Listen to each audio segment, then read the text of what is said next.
అందరికీ నమస్కారం. ఈరోజు మనం మహాభారతము శల్యపర్వం మొదటి భాగంలోకి అడుగుపెడుతున్నాం. అయితే యుద్ధరంగంలో 18వ రోజు మధ్యాహ్నమునకు శల్యుడు మరణించెను. పిమ్మట భీముని చేతిలో దుర్యోధనుని మరణము మరియు అదే రోజు రాత్రి అశ్వత్థామ ద్వారా పాంచాలురుల మారణహోమం వంటి వాటి చేత సంజయుడు వెంటనే హస్తినాపురం తిరిగి చేరుకొనెను. శోకతప్తుడై కన్నీటి ధారలతో దుర్యోధనుని మరియు అతని మిత్రులను పాండవులు హతమార్చిరి అంటూ సంజయుడు బిగ్గరగా అరుస్తూ ధృతరాష్ట్రుని రాజభవనంలోకి ప్రవేశించెను.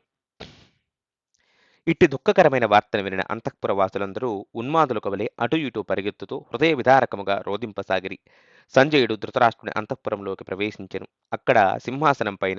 వృద్ధ అక్కడ సింహాసనంపై వృద్ధ అందమహారాజు ఆసీనుడై ఉండెను. అతని చుట్టూ గాంధారి, విదురుడు, దుర్యోధనుని భార్య మరియు ఇతర బంధుమిత్రులు కూడా కలరు. మిక్కిలి దుఃఖముతో గద్గద స్వరముతో సంజయుడు తన రాకను ప్రకటించి ఇట్లనెను: ఓ రాజా, భీముడు నీ కుమారుడు దుర్యోధనుని వధించెను. నిజమునకు ఇప్పుడు కేవలం 7 పాండవ యోధులు మాత్రమే మిగిలిరి. పాండుకుమారుడు 5, శ్రీకృష్ణ భగవానుడు మరియు సాత్యకి మరియు కౌరవ పక్షంలో అశ్వత్థామ, కృపాచార్యులు మరియు కృతవర్మ మాత్రమే మిగిలిరి. ఇట్టి ఘోరమైన వార్తను వినిన ధృతరాష్ట్రుడు వెంటనే స్పృహ తప్పి నేలపడిపోయెను. విదురుడు కూడా స్పృహ కోల్పోవుగా గాంధారి మరియు ఇతర కురు స్త్రీలు దాదాపు ఆ సభలోని వారందరూ ఉన్మాదులకు వలె ఆహాకారాలు చేస్తూ నేలపడిపోసాగిరి. ధృతరాష్ట్రుడు నెమ్మదిగా తేరుకుని విదురుని వైపునకు తిరిగి ఇట్లు పలికెను: సోదరా, నేను ఇప్పుడు నా కుమారులందరినీ కోల్పోయి ఉన్నందున నీవే నాకు ఏకైక ఆశ్రయము. అట్లు పలికి ధృతరాష్ట్రుడు తిరిగి మరలా స్పృహ కోల్పోవటతో అతని బంధువులు వెంటనే వింజామరలు వీస్తూ చల్లటి నీటిని అతని శరీరంపై చిలుకరించిరి. ఈసారి ఆ వృద్ధరాజు తేరుకుని మౌనముగా ఉండిపోయెను. చివరకు తన యజమాని ధృతరాష్ట్రుడు స్త్రీలందరినీ సెలవు తీసుకోవలసినదిగా ఆజ్ఞాపించెను. చివరకు అతడు కేవలం విదురుడు మరియు సంజయునితో ఏకాంతములో మిక్కిలి దీనముగా విలపించసాగెను. మిక్కిలి నిరాశతో చేతులు నాడిస్తూ తన దురదృష్టమునకు ఇట్లు విలపింపసాగెను: ఓ, నేడు నా కుమారుల మరియు బంధువుల ఆశ్రయము లేని జీవితమును పొందితిని. భీముడు నా 100 కుమారులను వధించెనను పలుకులను పదే పదే వింటూ ఎలా జీవించగలను? ఓ సంజయ, కురుక్షేత్రంలో కర్ణుని మరణం పిమ్మట జరిగిన సంఘటనలన్నింటినీ నాకు వివరముగా తెలియజేయము. భీముడు 25,000 పదాతి సైన్యమును సంహరించిన పిమ్మట దుర్యోధనుడు వీరోచితముగా పోరాడెను. ఏమైనను మిగతా కౌరవ యోధులు యుద్ధక్షేత్రము నుండి పారిపోగా కౌరవరాజు ఆ రోజుకు యుద్ధమును విరమించెను. కృపాచార్యుడు దుర్యోధనుని సమీపించి ఇట్లు పలికెను: ఓ రాజా, ఇప్పుడు పాండవులతో సంధి చేసుకోమని నిన్ను నేను అర్థిస్తుంటిని. దానితో నీవు యుధిష్ఠిరునితో కలిసి ఈ భూలోకమును పరిపాలింపవచ్చును. ఓటమిక లొంగుట కంటెను ఇది ఎంతో ఉత్తమము. దుర్యోధనుడు కృపాచార్యుని అభ్యర్థనను గుర్చి దీర్ఘాలోచన చేసి ఈ విధముగా బదులిచ్చెను: ఓ బ్రాహ్మణ, ఇప్పుడు పాండవులతో సంధి చేసుకున్నట సాధ్యపడదు. మీ స్నేహపూర్వకమైన మరియు నిజాయితీతో కూడిన సూచనను అంగీకరింపలేకున్నను అందుకు నాకు నా ధన్యవాదములు. నేను పాండవుల పట్ల, ద్రౌపది పట్ల అనేక అపరాధములు చేసి ఉంటిని. అందుకు వారు నన్ను ఎన్నడనూ క్షమింపలేరు. భీముడు నన్ను మరియు నా సోదరులను హతమార్చు ప్రతిజ్ఞను ఎలా విడవగలడు? పాండవులు మరియు శ్రీకృష్ణ భగవానుడు అభిమన్యుని వధను ఎలా మరిచిపోగలరు? శ్రీకృష్ణ భగవానుడు హస్తినాపురమునకు రాయబారిగా వచ్చినప్పుడు అతడి పట్ల నేను చేసిన అపరాధాలను అతడు ఎట్లు క్షమించగలడు? కృపాచార్య, నేను ఇప్పుడు పాండవులను శాంతి ఒప్పందం కొరకు అర్థించినను గతమున జూద సమయంలో నేను వారిని మోసగించుట చేత వారు నన్ను విశ్వసించరు. ఏమైనను రాజ్యమును ఏకఛత్రాధిపత్యముతో ఏలుటకు అలవాటు కలిగి ఉంటిని. మహారాజు యుధిష్ఠిరునికి నేను పరతంత్రుడనై ఎట్లు తృప్తిగా జీవించగలను? నేను సేవకునికి వలె నమ్రతతో అతని వెనుక ఎలా తిరగగలను? ఈ కారణముల చేత నేను ఎన్నటికి శ్రీకృష్ణ భగవానుని ఆశ్రయించలేను. బ్రాహ్మణదేవ, నేను అనేక యాగాలను నిర్వహించితిని. బ్రాహ్మణులకు అపార సంపదలను కూడా దానము చేసితిని. మరియు ఒక మానవునిగా పొందవలసిన సుఖ సౌభాగ్యాలన్నింటినీ అనుభవించితిని. కనుక యుద్ధరంగంలో మరణించి స్వర్గములో ఉన్నత స్థితిని సాధించుటకు నా మార్గమును సుగమము చేసుకుందును.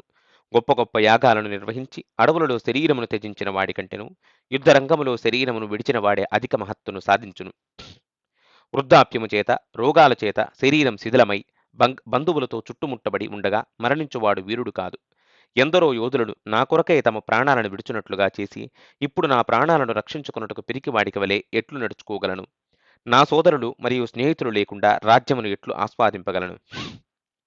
దుర్యోధనుని ఉదాత్తమైన పలుకులకు కౌరవ యోధులు ఎంతగానో ప్రశంసించిరి, గౌరవముతో పూజించిరి. తరువాత అక్కడ సమావేశమైన రాజులు నూతన సైన్యాధ్యక్షుడిని ఎంపిక చేయవలసినదిగా దుర్యోధనుని కోరిరి. అప్పుడు కౌరవరాజు తన రథం నుండి దిగి అశ్వత్థామను సమీపించెను. అటు పిమ్మట దుర్యోధనుడు ఇట్లు పలికెను: అశ్వత్థామ, నీవు మా గురుపుత్రుడవు కనుక నూతన నాయకుడిని ఎంపిక చేసే కార్యమును నీ చేతుల్లో పెడుతుంటిని.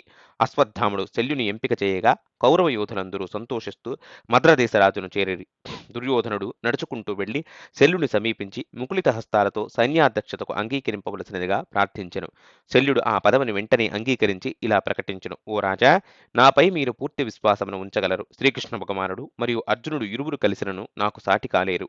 పాండవులందరినీ తొందరలోనే నాశనము చేసదరని విశ్వసింపము. నిజమునకు గొప్ప యోధుడైన శల్యుని స్థాపించుట పిమ్మట అందరూ కర్ణుని మరణమును మరచిరి. పాండవులు ఇక నశించినట్లుగానే భావించిరి. కౌరవ యోధులందరూ సంతోషముగా గాఢ నిద్రలోకి జారుకొనిరి.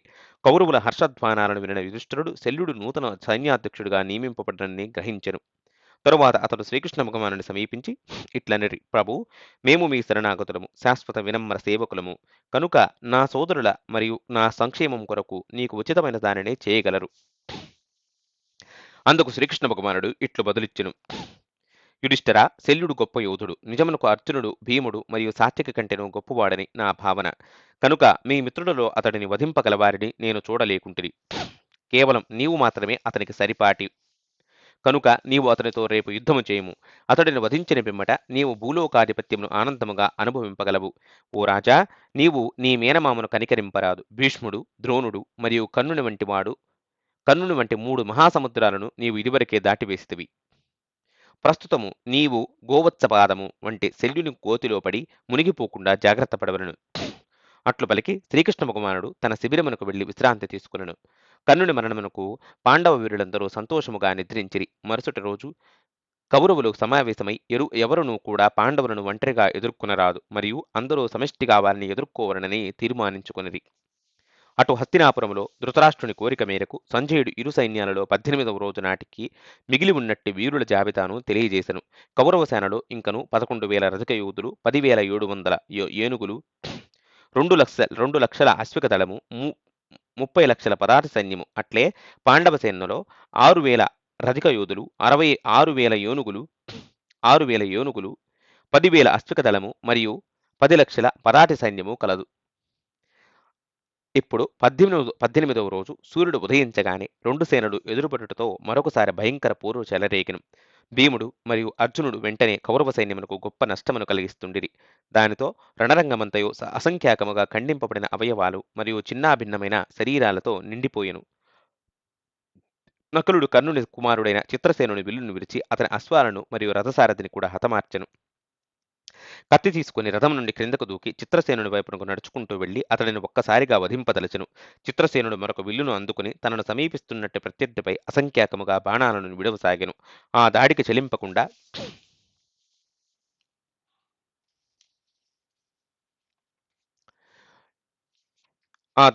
చెలింపకుండా నకులుడు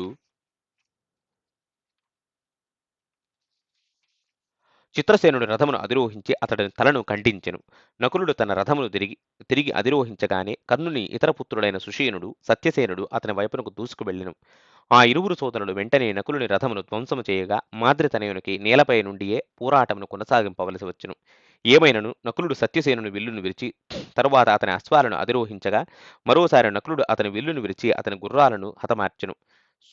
సుషేనుడు తన సోదరుడిని రక్షించుటకు గురిపెట్టి నకులుని విల్లును విరిచెను. క్రోధముతో నకులుడు మరో బాణమును అందుకుని సత్యసేనుని విల్లును విరచగా అతను మరొక విల్లును అందుకుని నకులుని విల్లును విరిచెను.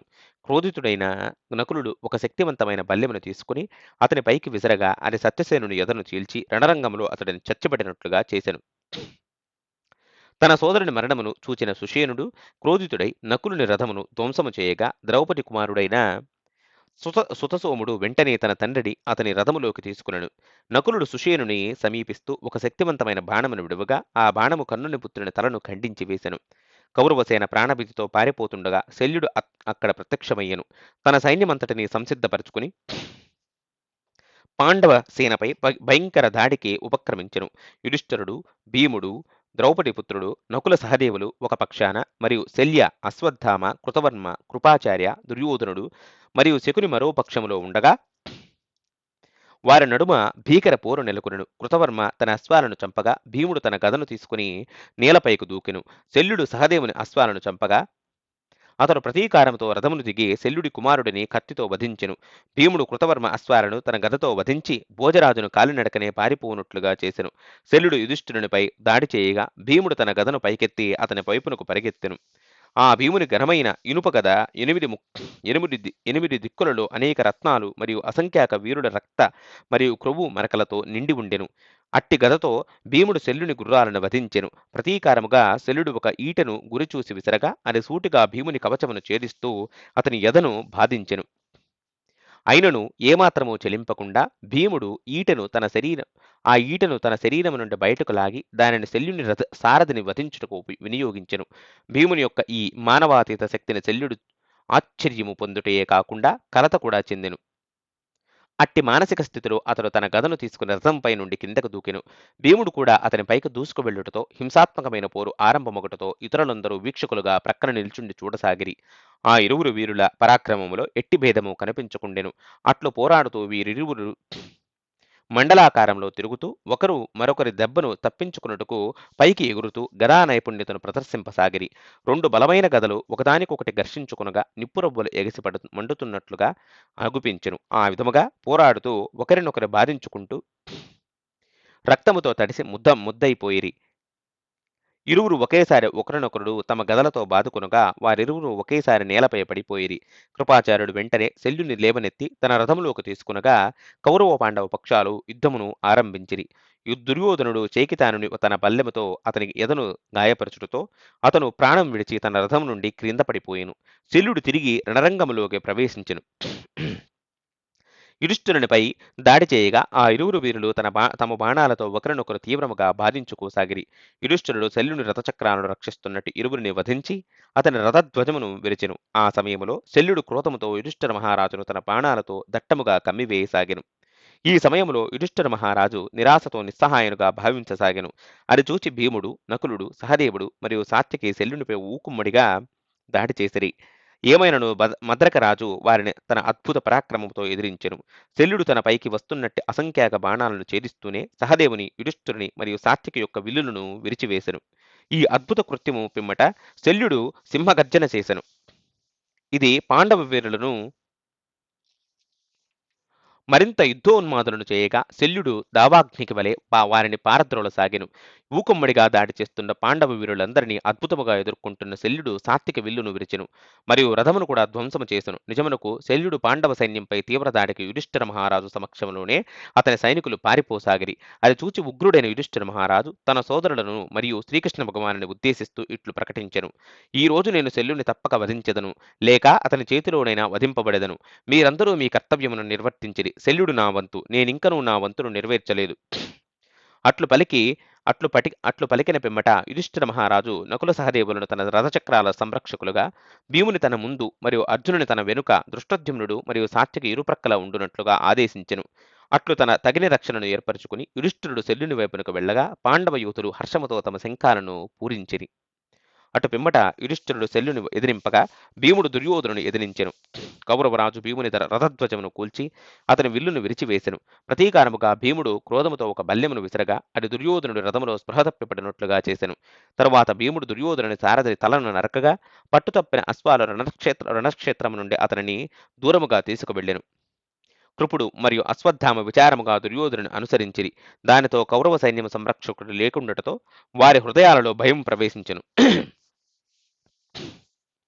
ఈ సమయంలో యుధిష్ఠిర మహారాజు ఇది వరకెన్నడను ఎరుగనట్టి కోపముతో వేలాది కౌరవ సైనికులను క్రూరముగా సంహరిస్తూ వెంటనే శల్యుని వైపునకు దూసుకువెడుతూ దారిలో తనను అడ్డగిస్తున్నట్టి వేలాది సైనికులను హతమార్చసాగెను. తరువాత ఇరువురు రాజులు క్రోధావేశముతో తీవ్రముగా దాడి చేసుకుంటుండగా ఎవరిని ఎవరు వధించి ఈ భూభాగమును పాలించెదరు? యుధిష్ఠిరుడు శల్యుని వధించునా, లేక శల్యుడు యుధిష్ఠిరుని వధించి దుర్యోధనుడికి రాజ్యమును అప్పగించునా అని ఎవరును ఏమీ చెప్పలేకుండిరి. శల్యుడు యుధిష్ఠిరుని విల్లును విరిచెను. యుధిష్ఠిరుడు మరొక విల్లును అందుకుని ప్రతీకారముతో అతని విల్లును విరిచెను. శల్యుడు మరొక విల్లును అందుకున్నట్టుకు ప్రయత్నిస్తుండగా యుధిష్ఠిరుడు అతని 4 అశ్వాలను మరియు సారథిని వధించి అతని రథధ్వజమును కూడా విరిచెను. అది చూచి కౌరవసేన భయాందోళనకు గురి అయ్యెను. అశ్వత్థామ వేగముగా వచ్చి శల్యుని రక్షించి తన రథములో దూరముగా తీసుకువెళ్ళెను. అది చూచి మహారాజు యుధిష్ఠిరుడు క్రోధావేశముతో గర్జింపగా శల్యుడు మరొక రథమునెక్కి పోరును కొనసాగించెను. సాత్వికి, భీమ, నకుల సహదేవులు రక్షిస్తుండగా యుధిష్ఠిరుడు శల్యునిపై దాడి చేసెను. ప్రతీకారముగా దుర్యోధనుడు తన తరపున గల ప్రధాన యోధులను శల్యునికి సహాయముగా పంపుటతో ఇరుపక్షాలలో వెంటనే భయంకరమైన పోరు నెలకొనెను. అసంఖ్యాకముగా బాణాలను విసురుకుని పిమ్మట శల్యుడు యుధిష్ఠిరుని విల్లును విరిచెను. తరువాత యుధిష్ఠిర మహారాజు మరొక విల్లును బోవునంతలో శల్యుడు దానిని కూడా విరిచివేసెను. కృపుడు యుధిష్ఠిరుని సారథిని వధింపగా శల్యుడు అతని అశ్వాలను వధించెను. ఆ సమయంలో భీముడు క్రోధముతో ప్రతీకారముగా శల్యుని విల్లును విరిచి పిమ్మట అతని అశ్వాలను మరియు సారథిని వధించెను. భీముడు శల్యునిపై నిరంతర శరవృష్టి కురిపింపగా అందుకు శల్యుడు నిశ్చేష్టుడై నిల్చుండిపోయెను. అట్టి స్థితిలో అతని కవచమును వాయునందనను ఛేదింపగలిగెను. ఏమైనను శల్యుడు వెంటనే తేరుకుని క్రోధముతో తన కత్తి మరియు డాలును అందుకుని రథము నుండి క్రిందకు దూకి యుధిష్ఠిరుని పైకి దూసుకువెళ్ళెను. శల్యుడు ఉన్మాదిక వలె యుధిష్ఠిరుని వైపునకు పరిగెత్తుకొస్తుండటను చూచిన సాత్వికి, దృష్టద్యుమ్నుడు మరియు శిఖండి అతడిని అడ్డగించుటకు వెళ్ళిరి. భీముడు శల్యుని డాలును ముక్కలు చేసెను. మరొక బాణముతో కత్తిని కూడా విరిచివేసెను. ఈ క్లిష్ట కార్యమును నెరవేర్చిన పిమ్మట భీముడు సింహగర్జన చేసెను. దానితో ఇతర పాండవ వీరులు కూడా గర్జించిరి. తన సైన్యాధ్యక్షుని దుస్థితికి భయపడుతున్నట్టి కౌరవ యోధులందరూ తీవ్ర విచారణ చేత చల్లటి చెమటలతో నిండిపోయిరి. శల్యుడు అస్త్రాలను కోల్పోయినను ఉన్మాదిక వలె ధ్వంసమైన రథములో నిల్చున్నట్టు యుధిష్ఠిరునిపైకి దూసుకు వెళ్లసాగెను. ఆ సమయంలో యుధిష్ఠిరుడు కుటుంబ సంబంధాలను మరచి శల్యుని సంహరింపవలనని తెలిపిన శ్రీకృష్ణ భగవానుడి పలుకులను స్మరించెను. దృఢనిశ్చయముతో త్వస్త్ర చేత పరమశివుని కొరకు నిర్మింపబడిన ఒక ప్రకాశవంతమైన భల్లెమును ఎంచుకొనెను.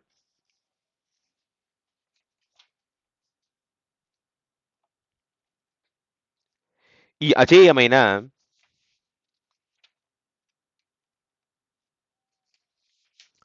అజేయమైన బల్యమును పాండవులు ఎంతో కాలముగా జాగ్రత్తగా పూలు, గంధము, పన్నీరు వంటి ఇతర వస్తువులతో పూజించిరి. ఆ బల్యమును మంత్రాలతో ఆవాహన చేసి దూసుకువస్తున్నట్టు శత్రువు పైకి గురిపెట్టి బలముగా విసిరెను. ఆ భయంకర బల్యము ఆకాశములో ఎగురుతుండగానే దాని నుండి నిప్పురు పొరలు వెలువడెను. శల్యుడు దానిని పట్టుకోదలచినను అది అంతటికి చిక్కలేదు. అంతేకాకుండా అది అతని ఎదను చీల్చి భూమిలోకి ప్రవేశించెను. పంచేంద్రియాలు మరియు ఇతర గాయాల నుండి రక్తము స్రవిస్తుండగా అతను నేల కొరిగెను. దానితో పాండవుల సంతోషముగా శంఖాలను పూరించిరి. శల్యుని వధ పిమ్మట యుధిష్ఠిరుడు తన విల్లును అందుకుని కౌరవ సైనికులను తుదముట్టింపసాగెను. శల్యుని మరణమునకు అతని సోదరుడు యుధిష్ఠిరునిపై ప్రతీకారము చేసేందుకు అతని వైపునకు వేగముగా దూసుకురాసాగెను. ఏమైనను యుధిష్ఠిరుడు అతని తలను ఛేదించుటతో కౌరవ సైన్యమంతయు భయముతో రణరంగము నుండి పారిపోసాగిరి. సాత్విక పారిపోతున్న కౌరవ సైనికులను వెంటాడగా కృతవర్మ వెంటనే అతడిని అడ్డగించెను. సాత్వికి అతని రథమును ముక్కలు చేయగా కృపాచార్యుడు భోజయోధుని తన రథములో దూరముగా తీసుకువెళ్ళెను. సాత్వికి మరియు ఇతర పాండవ యోధులు పారిపోతున్న కౌరవ సైనికులను సంహరిస్తుండగా దుర్యోధనుడు అక్కడ ప్రత్యక్షమయ్యను. అదే సమయంలో కృతవర్మ మరో రథములో తిరిగి వచ్చుటతో యుధిష్ఠిరుడు వెంటనే అతని అశ్వాలను వధించెను. దానితో ఈసారి ఆ భోజవీరుని అశ్వత్థామ తన రథములో తీసుకువెళ్ళెను. సూర్యుడు మధ్యాహ్న ధ్రువరేఖను దాటుతుండగా 1700 మద్రక రథయోధులు యుధిష్ఠిరుని వైపునకు దూసుకువెళ్లి తమ మహారాజు మరణమునకు ప్రతీకారము చేయదలిచిరి. యుధిష్ఠిరుడు ఇతర పాండవ యోధులతో రక్షింపబడుతుండట చేత దుర్యోధనుడు ఈ మద్రక యోధులను అటువైపుకు వెళ్లకుండా ఎంతగా నివారింప ప్రయత్నించినను అట్లు సాధ్యపడలేదు. శకుని పాండవులు ఎలా మద్రక యోధులను నిర్మూలిస్తుండెనో చూచి దుర్యోధనుని సమీపించి ఇట్టనెను: ఓ రాజా, ఈ వీరయోధులు ఎలా నిర్మూలింపబడుతుండెనో చూచి సహిస్తూ ఎలా నిలుచుండగలుగుతుండివి? ఈ రోజు అందరము కలిసి ఊకుమ్మడిగా పోరాడదమనను నీ ప్రతిజ్ఞను మరచితివా? అందుకు దుర్యోధనుడు ఇట్లనెను: శకుని, నేను మద్రక యోధులను యుధిష్ఠిరుని ఎదిరించవద్దని పదే పదే వారించినను వారు నా ఆజ్ఞను పాటించుటలేదు. దుర్యోధనుని ఈ సమాధానమును నిరసిస్తూ శకుని తన సేనతో మద్రక యోధుల సహాయం కొరకు వెళ్ళగా అది చూచి దుర్యోధనుడు అతడిని అనుసరింపదలచెను. కాని పాండవ వీరులు అదివరకే మద్రక యోధులందరినీ తుదముట్టించి హర్షధ్వానాలను చేస్తుండగా దుర్యోధనుడు మరియు అతని సేన భీముని చుట్టుముట్టిరి.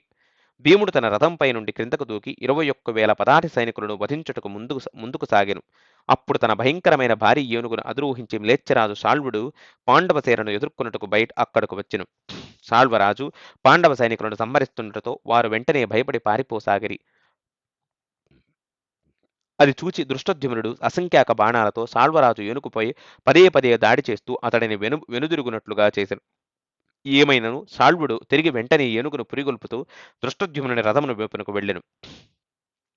దృష్టద్యుమ్నుడు జరగబోతున్న దానిని వెంటనే గ్రహించి తన చేతిలో గదను పట్టుకుని రథంపై నుండి క్రిందకు తూకుగా ఇంతలో ఆ సాల్వుని భారీ గజము అతని రథమును తన తొండముతో ఎత్తి నేలకేసి కొట్టగా అది అశ్వాలు మరియు సారథితో పాటు పూర్తిగా ధ్వంసమయ్యెను.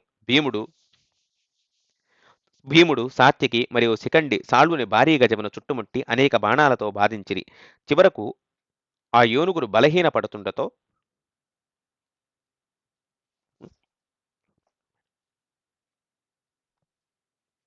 చివరకు ఆ ఏనుగు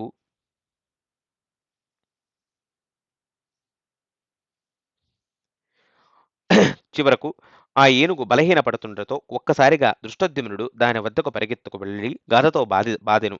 అది కుంభస్థలము బ్రద్దలొకటితో క్రిందపడి మరణించెను. సాత్విక ఒక వాడి అయిన బాణమును గురిచూసి విడువగా అది అతని తలను ఛేదించెను. సాల్వుని మరణమును చూచిన కౌరవసేనలు పారిపోతుండగా కృతవర్మ యుద్ధ రంగంలోకి ప్రవేశించి తన అద్భుత పోరాట పటిమను ప్రదర్శిస్తూ పాండవ యోధులందరినీ ఒంటరిగానే ఎదురించసాగెను. సాత్వికి కృతవర్మను సవాలు చేయగా వారిరువురి నడుమ గొప్ప పోరు నెలకొనెను. చివరకు అతను రథసారథిని మరియు అశ్వాలను హతమార్చెను. కృపాచార్యుడు వేగముగా వచ్చి కృతవర్మను తీసుకువెళ్ళెను. దుర్యోధనుడు పాండవులపై వీరోచితముగా దాడి చేస్తూ తన సైన్యమును మరలించుటకు ప్రయత్నించెను. ఈ సమయంలో దుర్యోధనుని అద్భుత శక్తి కవచలను ప్రదర్శిస్తూ ప్రతి ఒక్క పాండవ వీరుని తన బాణాలతో బాధించెను. నిజమునకు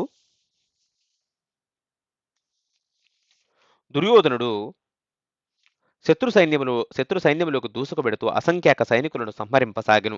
పాండవులెవరను అతడిని నిలువరింపలేకుండిరి. ఇది చూచిన కౌరవ సైన్యము తిరిగి యుద్ధము చేసేందుకు మరలి వచ్చిరి. అట్టి పోరులో శకుని యుధిష్ఠిర మహారాజు అశ్వాలను వధింపగా సహదేవుడు తన మహారాజును తన రథములోకి తీసుకుని పోవలసి వచ్చెను. మరొక రథమును అధిరోహించిన యుధిష్ఠిరుడు యుద్ధమునకు తిరిగి వచ్చి కృతవర్మ అశ్వాలను వధించుటతో అశ్వత్థామకు భోజవీరుని రక్షింపవలసి వచ్చెను. శకుని తన 10,000 అశ్విక సైనికులతో పాండవ సైన్యమును నాశనము చేస్తుండగా అది చూచి యుధిష్ఠిరుడు అతడిని వధింపవలసినదిగా సహదేవునికి ఆజ్ఞాపించెను. అప్పుడు సహదేవుడు మరియు ద్రౌపది పుత్రుల విశాల సైన్యమునకు తోడు రాగా శకునుని ఎదుర్కొనుటలో వారి నడుము యుద్ధము తీవ్రము దాల్చి మారణ హోమమునకు దారి తీసెను. నిజమునకు ఇరుపక్షాల సైనికులు భయముతో పారిపోతుండటతో అది పోరాటములో కొంత తాత్కాలిక విరామమును కలిగించెను. శకుని జీవించి మిగిలి ఉన్నట్టే తన 700 అశ్విక దళములతో సహదేవుని ఎదుర్కొనగా ఈ సమయంలో అతడు తన మేనల్లుడైన దుర్యోధనుని విషయంలో చింతింపసాగెను. అప్పుడు అతని సైనికులు అతనికి కౌరవరాజును చూపగా అతడు సహదేవునితో యుద్ధమును విరమించుకుని దుర్యోధనుని చేరుకొనెను. శకుని సంతోషముగా దుర్యోధనుడితో ఇట్లు తెలిపెను. రాజా, నేను పాండవుల అశ్విక దళమును నాశనము చేస్తున్నట్లుగాని నీవు వెళ్లి ఇప్పుడు వారి రథిక యోధులందరినీ సంహరింపము. దుర్యోధనుడు తన సేనతో కలిసి బయలుదేరెను. అది చూచి అర్జునుడు ఇట్లు పలికెను. కృష్ణ, నేను ఇప్పుడు ఈ యుద్ధమును పూర్తిగా అంతమొందించెదను. దుర్యోధనుడు తన దేహములో ప్రాణం నిలిచి ఉన్నంత కాలము ఎన్నటికి నీ రాజ్యమును స్వచ్ఛందముగా తిరిగి ఇవ్వడని విదురుడు ముందుగానే తెలిపి ఉండెను. ఇప్పుడు దుర్యోధనుడు ఇంతగా నష్టపోయినను ఇంకనూ యుద్ధమును కొనసాగిస్తుండటను చూచి ఇప్పుడు ఆ పలుకులలోని సత్యము అర్థమవుతుండెను. దయచేసి నన్ను కౌరవ సైన్యము దూసుకువస్తున్నట్టే ప్రదేశమునకు తీసుకువెళ్ళము. దానితో వారి శ్రేయస్సు నాశించి సంహరించెదను. అర్జునుడు సైన్యములకు చొచ్చుకపోతూ భయంకరముగా పోరాడుతూ మారణ హోమమును సృష్టింపగా కౌరవ సైన్యము పారిపోసాగిరి. ఆ సమయంలో దృష్టద్యుమ్నుడు దుర్యోధనుడు ఎదిరించి అతని అశ్వాలు మరియు సారథిని హతమార్చి చివరకు అతని విల్లును కూడా విరిచి బాణాలతో తీవ్రముగా బాధించెను. దుర్యోధనుడు శకుని అశ్వమును అధిరోహించి వెంటనే యుద్ధరంగము నుండి మరలిపోయెను. వారు తమ మహారాజు కనిపించకపోవడంతో అశ్వత్థామ, కృపాచార్య, కృతవర్మ గొప్ప ఆందోళనకు గురైరి. దుర్యోధనుడు మరణించినేమోనని భయపడుతూ వారు ఇతరులను విచారింపసాగిరి. చివరకు వారు జాడనెరిగి శకుని మరియు దుర్యోధనుడు ఉన్నట్టు ప్రదేశమునకు వెళ్ళిరి. కాని ఈ ముగ్గురు మహావీరులు మరలిపోవుటతో కౌరవ సైనికులు నిస్సహాయ స్థితిలో పాండవ వీరుల చేతుల్లో తమ ప్రాణాలను కోల్పోయిరి. అశ్వత్థామ మరియు కృపాచార్యునితో కూడి సంజయుడు దృష్టద్యుమ్నునితో పోరాడసాగెను. ద్రోణపుత్రుడు అశ్వత్థామ మరియు కృపాచార్యుడు దుర్యోధనుని సమీపింపగా సాత్విక సంజయుని ఎదురిస్తూ అతని కవచమును ఛేదించెను.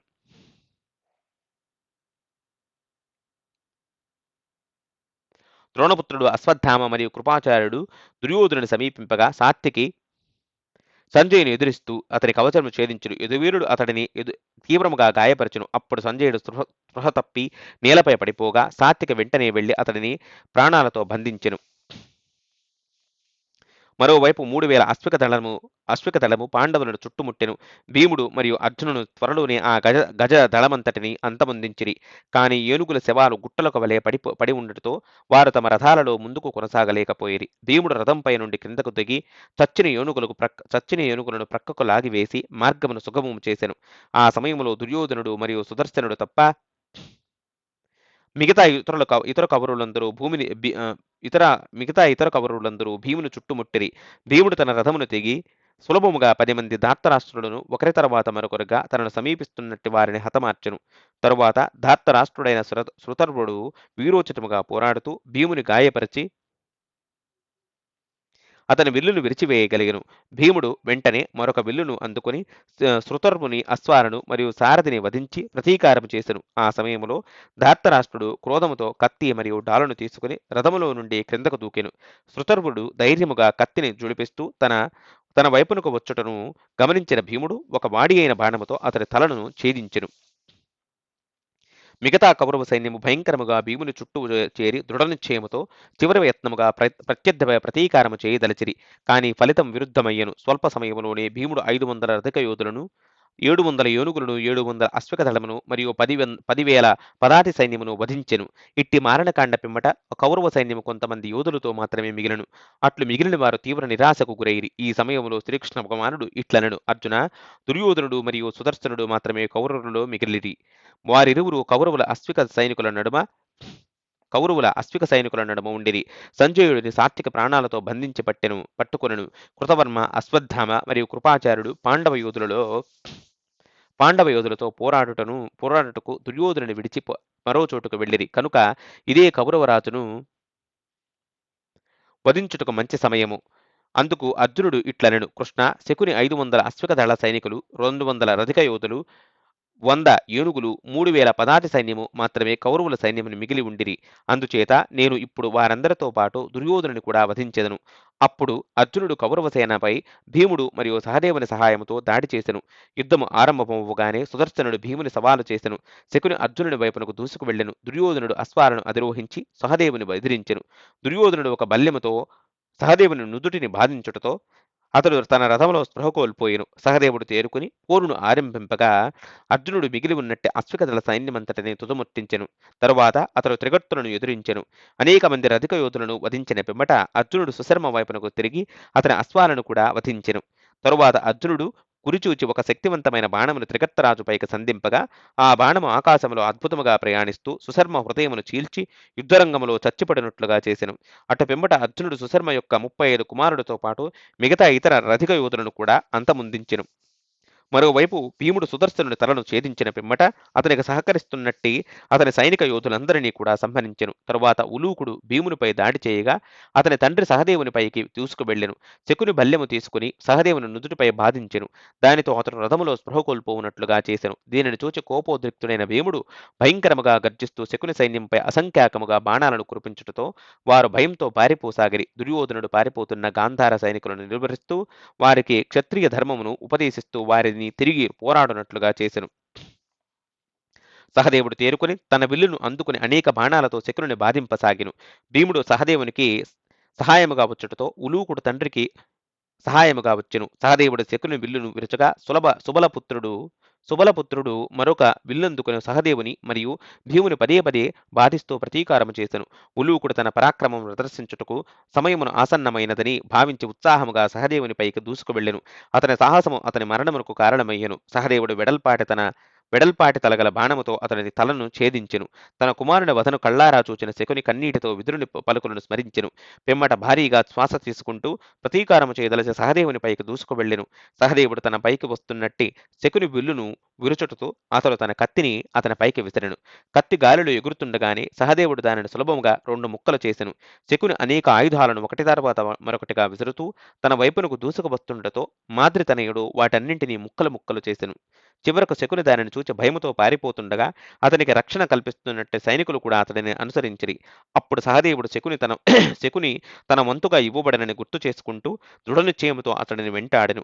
పారిపోతున్న శకునిపై వెనుక నుండి బాణాలు వేస్తూ సహదేవుడు ఇట్లు సవాలు చేసెను: ఓ దుష్టుడా, వెనుదిరిగి నాతో పోరాడము. నీ కొరకై ఎంతో కాలముగా వేచి ఉన్నట్టే నీ మోసపూరిత జూద ఫలమును పొందవచ్చును. అది వినిన శకుని వెనుదిరిగి సహదేవుని సమీపించెను. గాంధార రాజు రథధ్వజమును మరియు అతని రాజచక్రమును విరిచిన పిమ్మట సహదేవుడు ఉన్మాద సింహమునకు వలె గర్జింపసాగెను. మాద్రిపుత్రుడు బాణాలతో తీవ్రముగా బాధిస్తున్నట్టుతో గాయపడిన శకుని విజయము లేక వీరస్వర్గము పొందవలనను నిశ్చయముతో తన బల్లెమును తీసుకుని సహదేవునిపైకి దూసుకు వెళ్ళెను. దానితో 3 బాణాలతో సహదేవుడు అతని బల్లెమును సగమునకు విరిచెను. బల్లెమును పట్టుకుని అతని భుజములను కూడా ఛేదించెను. పిమ్మట మరొక శక్తివంతమైన బాణమును గురిపెట్టి దుష్టశకుని తలను ఛేదించెను. అది చూచి శ్రీకృష్ణ భగవానుడు మరియు పాండవ యోధులు హర్షధ్వానాలు చేసిరి. పాండవ యోధులు ఆనందోత్సాహాలతో తమ శంఖాలను పూరించి సహదేవుని ఎదురు ఎంతోగానో ప్రశంసించిరి. శకుని అనుచరుడు ప్రతీకారము చేయదలసి సహదేవునిపై దాడి చేసిరి. భీముడు మరియు అర్జునుడు వారిని అడ్డగించుటతో గాంధార అశ్వికులు వెంటనే నిర్మూలింపబడిరి. అట్టి వధతో దుర్యోధనుడు కోపోద్రిక్తుడై మిగిలిన కౌరవ సేనను సిద్ధపరచుకుని పాండవ సైన్యంపై దాడికి వెళ్ళిరి. ఆ మిగిలిన కౌరవ సైనికులు ప్రతీకారం చేయదలచుటతో వారు పూర్తి వినాశమునకు గురైరి. దుర్యోధనుడు అదివరకే గాయముల చేత తీవ్రముగా బాధపడుతుండెను. అతని కళ్ళ ఎదుటనే తన సైన్యమంతయు నశించెను. అంతేకాకుండా పాండవ యూతుల హర్షధ్వానాలను వినిన దుర్యోధనుడు దుఃఖముతో చివరకు యుద్ధమును విడి రణరంగం నుండి పారిపోవాలని నేను ఆలోచనకు వచ్చెను. అది వినిన ధృతరాష్ట్రుడు సంజయునితో కౌరవ సైన్యమంతటిని నిర్మూలించిన పిమ్మట కూడా పాండవుల వద్ద ఎంత సైన్యమును బలము మిగిలి ఉండెను అని ప్రశ్నించెను. సంజయుడు ఇట్లు సమాధానమిచ్చెను. ఓ రాజా, 2000 రథిక యోధులు, 700 ఏనుగులు, 5000 అశ్విక దళము మరియు 10,000 పదాతి సైన్యము మిగిలి ఉండెను. తన అశ్వం వధింపబడుటతో దుర్యోధనుడు తనతో గదను మాత్రమే తీసుకుని తూర్పు దిక్కుకు కాలినడకను బయలుదేరెను. హృదయం బాధతో దహించుకుపోతుండెను. అట్లు నడుస్తుండగా గతములో విదురుడు తనకు చేసిన హితబోధ పదే పదే జ్ఞప్తికి రాసాగెను. మరోవైపు దృష్టోద్యుమ్నుడు బంధింపబడినట్టు సంజయును చూచి ఇట్లు విచారించెను. సాత్యకి ఈ ఒక్కడిని ప్రాణాలతో ఉంచుటతో కలిగే లాభమేమిటి? ఇంతటితో మనము మహాభారతం శల్యపర్వం మొదటి భాగాన్ని ముగిద్దాం.